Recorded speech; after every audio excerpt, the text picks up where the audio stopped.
ভাৰতৰ বিখ্যাত বিজ্ঞানী ডক্টৰ গৌছাল আজম খানৰ মৈৰাবাৰী মধ্য ইংৰাজী বিদ্যালয় পৰিদৰ্শন। মৈৰাবাৰীৰ আগশাৰীৰ বিদ্যালয় মৈৰাবাৰী মধ্য ইংৰাজী বিদ্যালয়ত আজি উপস্থিত হয় ভাৰতৰ বিখ্যাত বিজ্ঞানী ডক্টৰ গৌছাল আজম খান। বিজ্ঞানীগৰাকীয়ে বিদ্যালয়খনৰ ছাত্ৰ ছাত্ৰী, শিক্ষক শিক্ষয়িত্ৰীৰ লগতে শিক্ষাগত মানদণ্ড উন্নত কৰাৰ উদ্দেশ্যে মত বিনিময় আৰু বিভিন্ন আলোচনা কৰে। एक न्यूरॉन दूसरा न्यूरॉन से कनेक्टेड होता है, पता है आपको? इसको क्या कहते हैं? साइनैप्स। इसके इंफॉर्मेशन जाता है। ब्रेन कितना जल्दी वो इंफॉर्मेशन ले सकता है, उसको एनालाइज कर सकता है, फिर कमांड दे सकता है। जितना जल्दी आप कमांड ভাৰতৰ পশ্চিম বংগত জন্ম হোৱা বিজ্ঞানীগৰাকীয়ে বিশ্বৰ বিভিন্ন প্ৰান্তত চাকৰি কৰাৰ লগতে বৰ্তমান সময়ত আৰৱত কৰ্মৰত হৈ আছে। আজি বিজ্ঞানীগৰাকীয়ে বিদ্যালয়খন পৰিদৰ্শন কৰাত বিদ্যালয়খনৰ ছাত্ৰ ছাত্ৰীসকল বহু প্ৰকাৰে উপকৃত হ'ব বুলি আশা ব্যক্ত কৰিছে বিদ্যালয়খনৰ শিক্ষক শিক্ষয়িত্ৰীসকলে।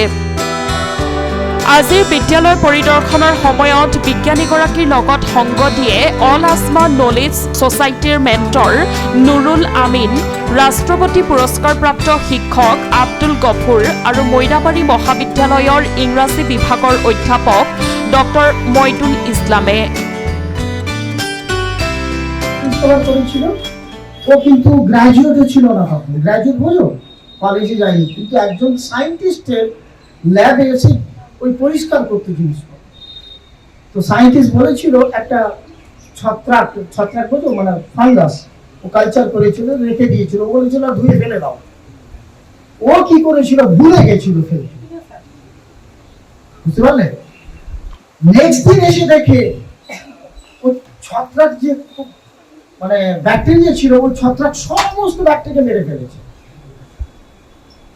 সেটা দেখে সে অবাক, মানে তখন কোনো অ্যান্টিবায়োটিক পৃথিবীতে আসেনি, প্রচুর লোকে মারা যাচ্ছে, লোকে মানে বুঝে উঠতে পারছে না গোটা পৃথিবীর বিজ্ঞানী যে কি করতে হবে।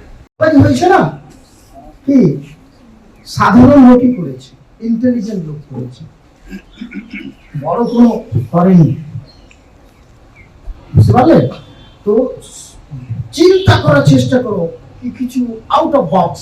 কিন্তু আমাদের এখানে এখন জেনারেল ওয়েতে সায়েন্টিস্ট হতে গেলে তোমায় কি করতে হবে? তোমাকে গ্র্যাজুয়েট হতে হবে সায়েন্সে।